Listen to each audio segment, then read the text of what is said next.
नमाम्यहं श्रीगुरु चिजुत पद कमलां श्रीगुरु रूपे वैष्णवंच श्रीरूपं सग्रजातं सहगण श्री रघुनाथं वितं तं संजीवम सादत्त सावधूत परिजन सहित श्री कृष्ण चैतन्य देवं श्री राधा कृष्ण पादन सहगण श्री ललिता विशाखान्वितं च। उपस्थित समस्त गौर भक्तबिंदेर चरण कमले आमार दंडवत प्रणति एवं आमार अस्मादीय श्री गुरुदेवेर आतुल जातुल चरणे आमार शत कोटि दंडवत प्रणति। आज आमरा जे आकांक्षित आमादेर पुरो 365 दिनेर एक आकांक्षित मुहूर्त সেটাই আজকে আমরা পেয়েছি, সেটা হলো দামোদর ব্রত।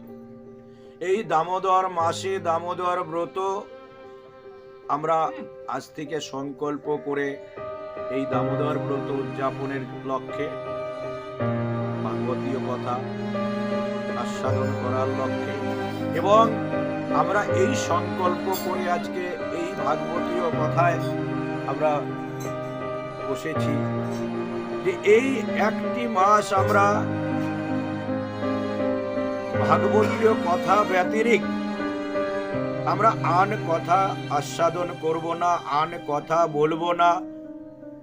আমরা চেষ্টা করব যতটা সম্ভব সত্য কথা বলার, আমরা চেষ্টা করব পরহিংসা না করার, আমরা চেষ্টা করব যাতে অন্যের সঙ্গে কলহ বিবাদ না করা, এবং আমরা চেষ্টা করব যাতে আমরা আর কিছু না হলেও অবশ্যই নিরামিষ আহার করতে পারি, এবং আমরা চেষ্টা করব যেন এই একটি মাস অবশ্যই আতপ তুণ্ডুলের অন্নই সেবা করতে পারি। এবং আর একটা জিনিস চেষ্টা করব, সেটা হলো এই একটি মাস আমরা প্রতিদিন প্রাতঃ স্নান করব, সেটা 4টা সোয়া 4টার ভেতরে, এবং গোপালকে জাগরিত করে গৃহে আমরা চলে আসবো মন্দিরে, এবং মন্দিরে এসে গৌরকে জাগরিত করে আমরা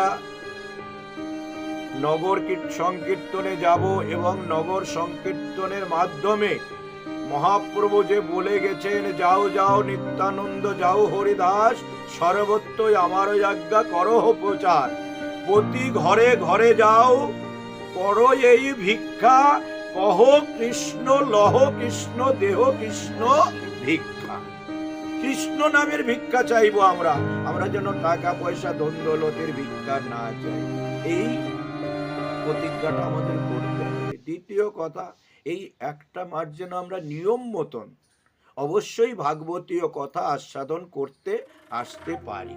কেননা নিয়ম সেবা মানে এইটা নয় কিন্তু যে নিয়ম করে এক হাঁড়ি রান্না করে খেয়ে নিলাম, সেটা নয়। নিয়ম সেবার অর্থই হলো এই যে দেখেন, হয়তো দেখবেন আমাদের আমরা চুল কাটবো না, আমরা দাড়ি কাটবো না, আপনারা সাবান নেবেন না, শ্যাম্পু করবেন না। কারণ কি?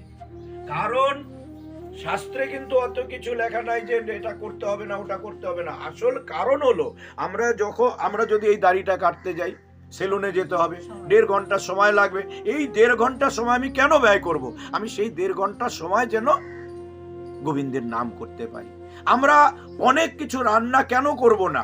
যেন অনেক কিছু রান্না করতে গেলে অনেক সময় লাগবে, তাই আমি কি করব? অল্প কিছু রান্না করে সেটা গোবিন্দের সেবায় লাগিয়ে সেটাই সেবা করব। দ্বিতীয় কথা, আমরা যদি রজসিক খাবার খাই তাহলে কি হবে? আমাদের ভিতরে মানে বেশি এসে যাবে, মানে কি বলবো, রজসিক আনন্দ এসে যাবে, তাহলে আমরা সাত্ত্বিক আনন্দ অনুভব করতে পারবো না।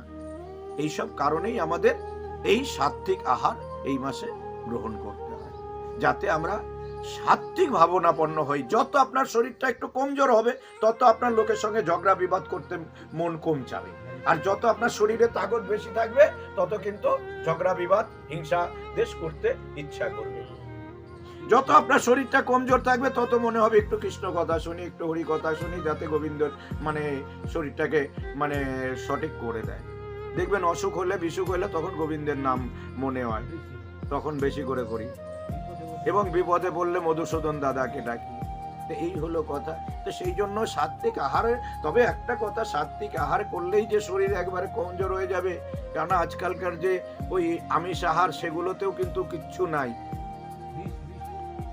উল্টো বিষ। আপনারা বলবেন সবজিতেও তো বিষ আছে, অবশ্যই আছে, কিন্তু তবুও সেটা স্বাদ।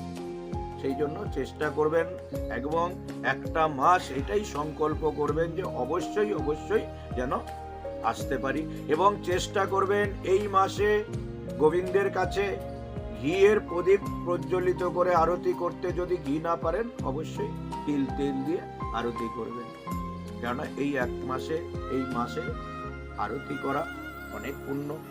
এবং এই মাসে দামোদর, তাই তো, দামোদর মানে উদর, উদরকে কি করেছিল? বন্ধন করেছিল।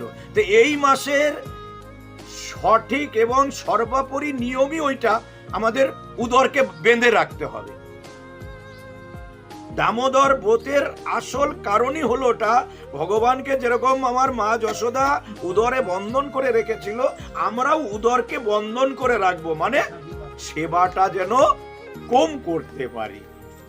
কেন? যতটা উদর বন্ধন, এটা উদর বন্ধন, দাম বন্ধন, এটাকে ওই গামছা দিয়ে বেঁধে রাখতে হবে, যাতে স্বল্প আহার এবং স্বল্প